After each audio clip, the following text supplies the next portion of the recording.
Okay, new default cube. This is about the gizmo. I don't want to be constantly going over here, and if I want to select the various kind of aspects of the gizmo, I want to be using shortcut keys. And I could say if I did a shift and a space bar and then a G, assume I got focus, let's do that again, unset that, shift space bar, and let's change it, rotate, then yeah, fine and dandy, and that's good. But it's that extra keystroke. I have to do that shift, and that will tell us as much. I have to do shift space bar and R for rotate.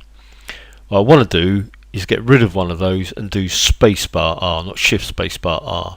So if I go to preferences and I look to see what spacebar is currently set up to, then as I know, it's play, it's animation, and that's just not something I do, so I don't need that. So I could just go to tools, and I'm going to stick with that, so I may as well save preferences.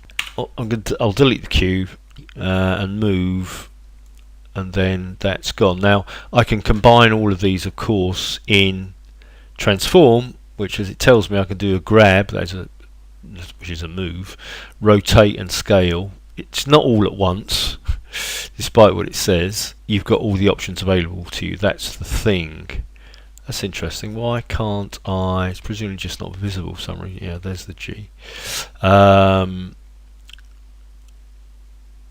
Yeah, that's presumably scaling along the y-axis. But anyway, that is good enough for me, and I'm going to be going with that in future. So just to check then, if I do space and B, then the gizmo goes, and I can do if I choose to, I can do, say, a G along the Y, and it'll do that. And if I do a G along the X, it'll do that, and a G along the Z, and it'll do that.